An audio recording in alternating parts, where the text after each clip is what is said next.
Halo sahabat Mirai Aset, sekarang waktunya Super Stock.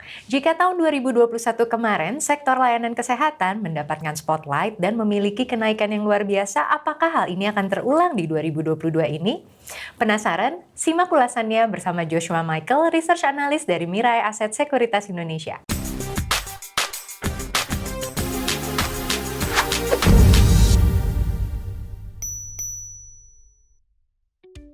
Hai Josh. Hai Al. Jadi hari ini kita akan ngomongin layanan kesehatan yang tepatnya yaitu rumah sakit nih. Betul. Oke, saham emiten kode apa nih yang akan kita obrolin? Jadi yang mau kita bahas itu saat ini Siloam. Jadi Siloam International Hospitals. Oke, cerita sedikit dong, Siloam ini kayak gimana sih background-nya? Jadi Siloam itu adalah jaringan rumah sakit swasta yang saat ini mengoperasikan 41 rumah sakit. Nah, 15 rumah sakit itu berlokasinya di Jabodetabek, dengan sisanya tersebar di 26 kota di seluruh Indonesia. Nah, 26 dari rumah sakit itu yang punya Siloam itu sudah melayani pasien BPJS. Nah, selain rumah sakit, Siloam juga mengoperasikan 30 klinik nih yang menawarkan layanan kesehatan primer. Layanan kesehatan primer itu contohnya dokter umum sama dokter gigi.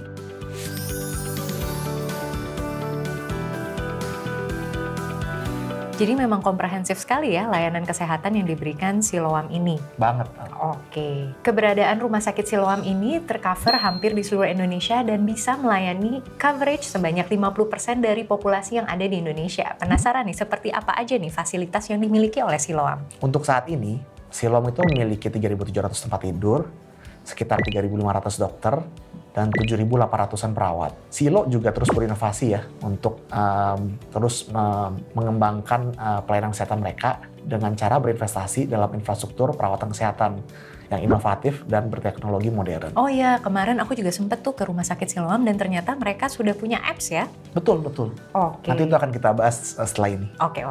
Nah, dengan kualitas pelayanan kesehatan Silo yang udah terbukti, 33 rumah sakit Silo itu udah terakreditasi ya secara nasional. Sedangkan 4 dari rumah sakitnya Siloam itu udah terakreditasi secara internasional. Nah, Siloam itu juga memiliki lebih dari 30 layanan spesialis. Jadi sebenarnya tuh Siloam juga merupakan market leader ya di berbagai spesialisasi. Jadi misalnya di urologi, pulmonologi, onkologi, neurologi, dan kardiologi. Oke, jadi memang memberikan layanan yang dibutuhkan dan penyakit-penyakit tertentu yang ternyata cukup sering diketemui padahal langka di Indonesia ya? Betul, dan juga ya komprehensif sih kalau kita lihatnya. Jadi, karena Silo itu memiliki keahlian di berbagai spesialisasi seperti yang tadi kita udah sebutin ya, hal ini memungkinkan Silo untuk meraih pendapatan per hari rawat inap yang lebih tinggi dibandingkan dengan pesaingnya, yaitu Mika dan Hill.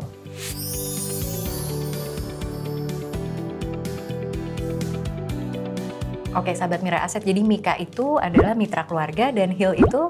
Medika Loka Hermina. Oke, jadi memang ini rumah sakit besar yang ada di Indonesia ya? Betul, dan kebetulan masuk coverage kita juga. Pandemi yang terjadi sejak 2020 ini sangat menyadarkan kita betapa pentingnya infrastruktur dan layanan kesehatan di Indonesia. Nah, bagaimana sih? Seperti apa perkembangannya? Ya, jadi memang kalau bisa dibilang sebenarnya saat ini kondisi pelayanan kesehatan di Indonesia itu masih undersupply ya. Karena infrastruktur kesehatan di Indonesia juga masih belum terlalu memadai. Contohnya nih, jumlah rumah sakit per 1.000 populasi di Indonesia itu masih di bawah Singapura, Malaysia, dan Thailand. Jadi masih ada room untuk improvement ya seharusnya? Masih banyak sih gitu. Jadi memang masih banyak, masih terbuka lah peluang untuk dari kompetitor-kompetitor rumah sakit untuk berinvestasi di industri rumah sakit ini. Selain itu, tingkat akreditasi rumah sakit di Indonesia juga masih belum 100% ya.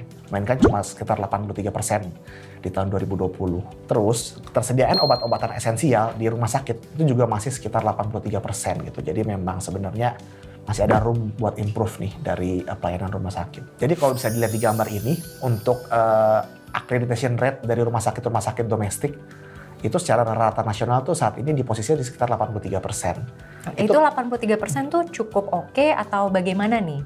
Iya, jadi memang ini sebenarnya udah di atas target jangka pendek sih. Cuma memang kan target jangka panjang itu di sekitar 100% ya, Al, ya. Dan kalau kita lihat juga masih tuh ada sekitar hampir separuh ya, yang masih di bawah target gitu. Jadi memang ini masih jadi PR nih. Berdasarkan data ketersediaan obat-obat esensial di Indonesia, memang ini kondisinya mirip-mirip yang seperti yang sebelumnya ya. Jadi memang ada beberapa daerah yang masih di bawah standar gitu. Meskipun udah banyak juga nih daerah yang udah 100% gitu. Tapi memang ini masih ada PR lah Jadi Oke. untuk meningkatkan pelayanan kesehatan. Oh, jadi nggak heran ya jika memang masih ada beberapa daerah yang belum memiliki layanan fasilitas kesehatan secara lengkap dan merefer untuk ke kota-kota tertentu untuk mendapatkan pelayanan tersebut ya. Betul, jadi memang yang udah mature itu mostly memang di Jabodetabek sih gitu, dan untuk daerah-daerah lainnya masih potensial nih untuk digarap gitu. Jadi sahabat Miraset bisa lihat di sini ada data di mana ada 10 provinsi dengan tingkat kepadatan rumah sakit yang paling rendah nih, per 100.000 populasi di seluruh Indonesia. Ini data tahun 2021. Jadi 5 besar ya, itu provinsinya itu yang pertama Nusa Tenggara Barat, yang kedua itu Jawa Barat, yang ketiga Lampung, yang keempat Sulawesi Barat, dan yang kelima itu Nusa Tenggara Timur. Nah, jadi dengan lokasinya yang tersebar di Indonesia, Siloam udah siap nih untuk memonetisasi kekurangan infrastruktur dan tenaga medis di Indonesia, khususnya di luar Jabodetabek. Jadi Siloam itu punya 19 rumah sakit yang tersebar di 7 provinsi dengan kepadatan rumah sakit dan ranjang rumah sakit yang terendah di Indonesia. Selain itu, Siloam juga akan diuntungkan dari recovery di industri pariwisata. Karena rumah sakit Siloam itu ada yang berlokasi di Bali, ada 3, terus ada juga di Labuan Bajo, dan ada juga di Manado.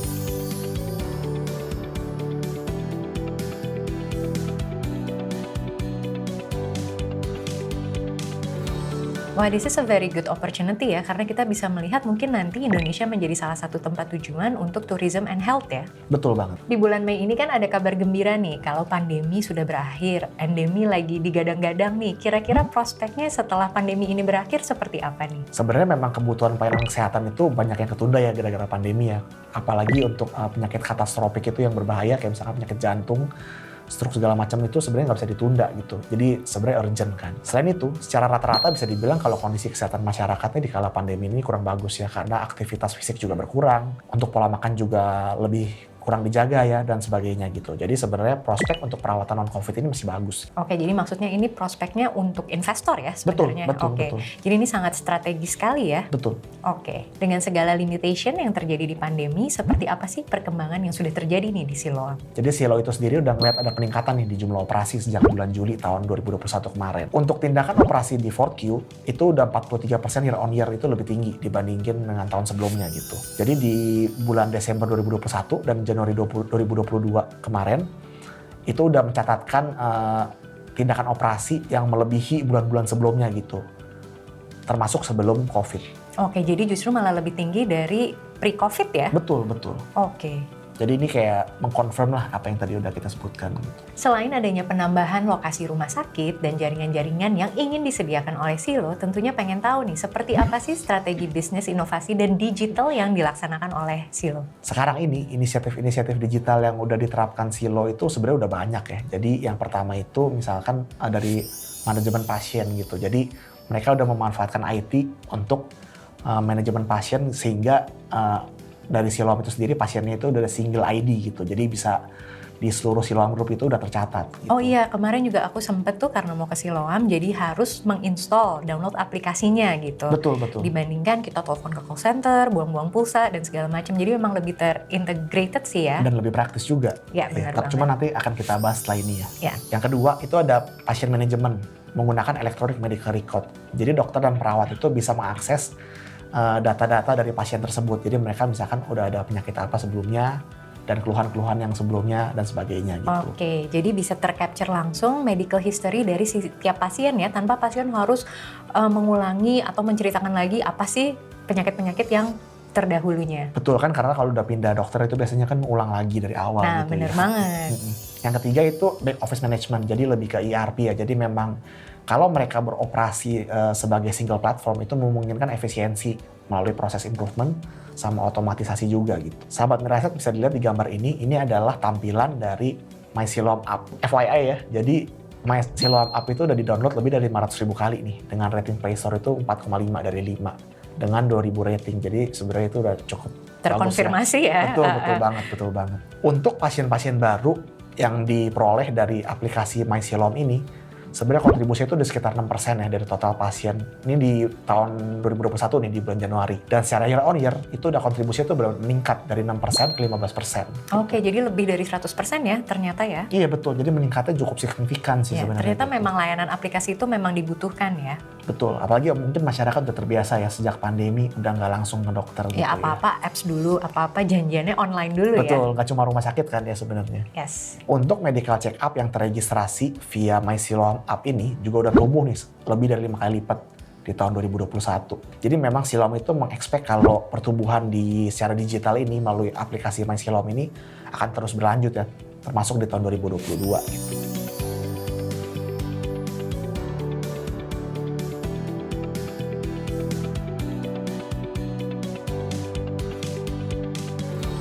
Berbicara tentang perkembangan dan pertumbuhan bisnis, tentunya kita akan ngomongin laporan keuangan. Seperti apa nih proyeksi pertumbuhan Silo? Untuk kinerja Silo di tahun 2022, secara revenue ya, kita expect sebenarnya untuk normalize di tahun 2022. Karena kan di 2021 itu mostly kan karena COVID patient gitu ya. Bener. Jadi kan memang dan reimbursement dari pemerintah untuk COVID itu sendiri kan lebih tinggi dibandingin dengan perawatan non-COVID gitu. Jadi memang akan normalize. Dan mungkin coba sahabat Nerasa bisa lihat kalau 2021-nya di take out, itu kan sebenarnya growth-nya cukup tinggi ya.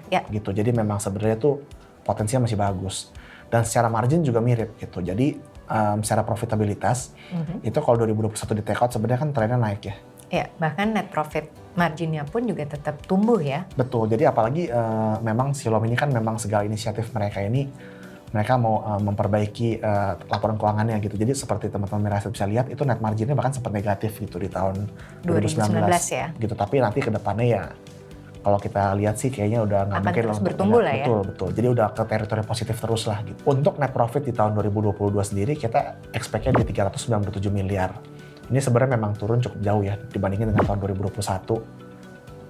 Sekitar 674 miliar. But again, kalau kita lihat kan itu kan gara-gara COVID ya gitu. Sebenarnya jadi kalau to be fair, ini kalau misalkan COVID-nya di take out, itu sebenarnya udah jauh lebih tinggi nih dibandingkan dengan tahun-tahun sebelumnya. Termasuk dari sebelum pre-COVID gitu. Jadi memang sebenarnya kalau kita lihat ya dari Siloam itu sendiri lebih ke turnaround story sih Al, kalau kita lihat sih begitu. Jadi sebenarnya dari proyeksi kita ini menegaskan kalau story dari Siloam ini sendiri lebih ke turnaround dari kinerja keuangan ya, which is ini kan sangat menarik gitu buat investor. Oke, terima kasih ya Josh. Jadi kita bisa melihat memang Siloam ini memiliki trajektori yang tadinya sempat negatif, sekarang perlahan-lahan menuju teritori positif ya. Betul. Semoga insight dan information terkait Siloam International Hospital atau saham dengan kode emiten Silo ini bisa menjadi bahan pertimbangan untuk sahabat Mirai Aset, apakah saham ini cocok untuk masuk ke dalam portofolio kalian. Sampai jumpa di Superstock selanjutnya dan pastinya happy cuan!